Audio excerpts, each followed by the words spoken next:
things, spiritual things. God's not moving in my life. I can't see God. God ain't answering my prayers. Oh, I better go to work. I can't see. No, we can't go around life like that. Hi there guys, it's Robert, an ambassador for Christ, and as you know, where I go, the kingdom goes. Remember, as usual, eat the fish, spit out the bones. For some things you may agree with, and some things you may not. It's the usual stuff. Listen, entertaining angels unawares. Entertaining angels unawares. Now, yesterday was quite crazy because last night, as I came out of the shop, I was in South London. I went into a shop with my daughter to go and get some drinks and, you know, ribenas and sweet drinks and crisp and all that stuff for the journey home. And as I walked out of the shop, I crossed the road and I saw a black guy with dreads. And as I was crossing the road, he was beckoning to me, trying to get my attention.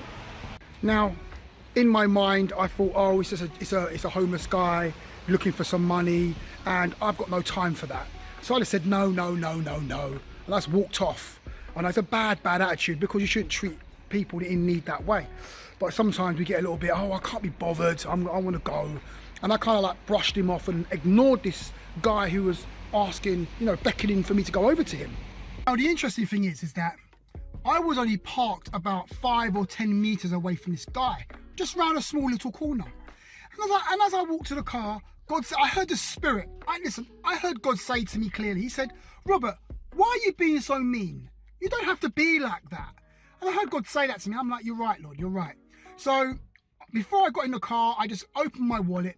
I took out £5 or maybe $8 if you're in the US. I took out these £5.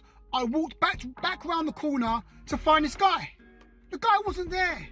Now, he was there 5 seconds earlier, 7 seconds earlier. I went round the corner, the guy weren't there.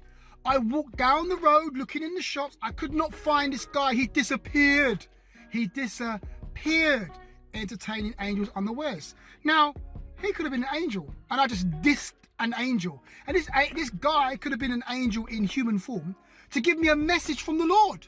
So when he was calling me, and you know, I thought he just wanted money. I assumed he wanted money.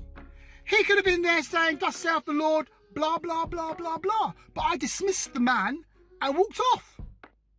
Entertaining angels unawares. It's quite deep, because it's happened to me many times. There's been times where one time I was walking in the rain. I had a winter jacket on, hood, and an umbrella, and it was raining hard.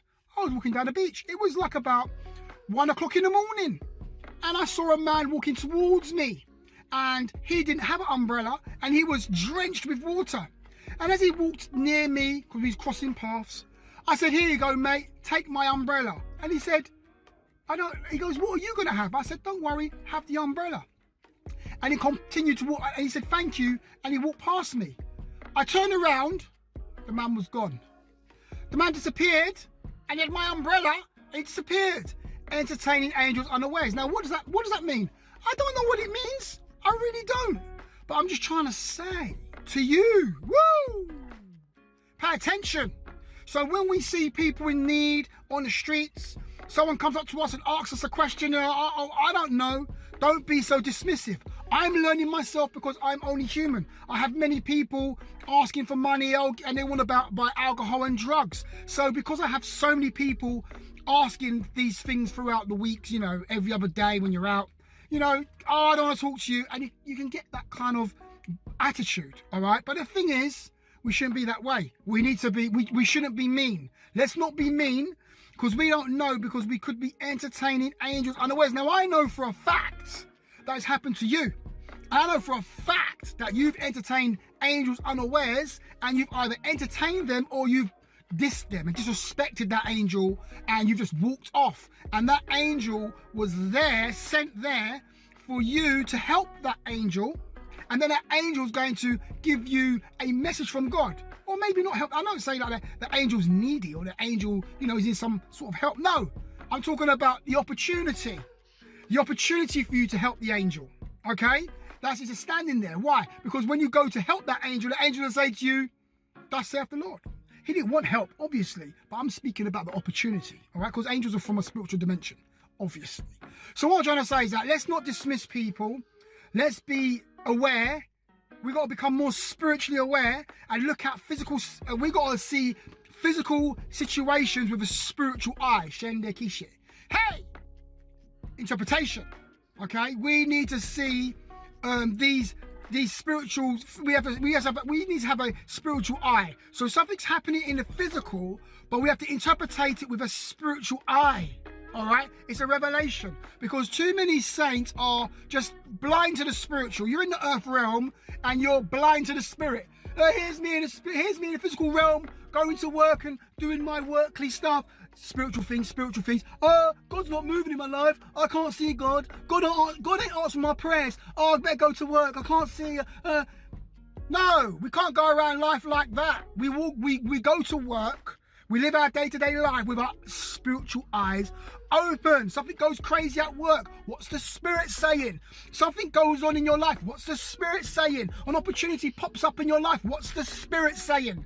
Because an opportunity can pop up in your life and it ain't got nothing to do with God, and it's orchestrated by Satan to destroy you. So everything we see that may be good, it may not be good at all. We have got to have a spiritual eye. Spiritual eyes. I said spiritual eye. Because I said spiritual eye, someone's head's probably thinking, Illuminati. Rob said he said one eye, speak like the third eye. Listen, stop being immature. Spiritual eyes. Okay, there you go. Spiritual eyes. Because I know that some saints are so shallow, they grab onto these, onto silly things, and they just go doolally. They go crazy. They go overboard. All right, no, let's be sensible. We've got to walk around with our spiritual eyes open and being sensitive to the Spirit daily. The Bible says, okay, for we wrestle not against flesh and blood, but against principalities and powers, right? Ephesians 6:12. What's that telling you? It's telling you that we live in the world, but we have to have our spiritual eyes open, discerning what's going on, discerning the spirit behind what's going on, discerning every single day. And that's a sign of maturity, according to Hebrews chapter 5, near the end. Okay? So anyway, and it speaks about entertaining angels unawares as well. So let's be spiritually sensitive, keep our spiritual eyes open. Don't be so mean. Yes, Brother Robert, was you being mean? Oh, yes, I was being mean. Oh, yes, I was all up in the flesh. Yeah, I was. But we all have flaws. We all make mistakes. But I've been educated by the Spirit of God, and God said to me, don't be so mean. All right, be helpful, and don't just brush people off. Let me stop rambling. It's Robert, Ambassador for Christ. See you guys later.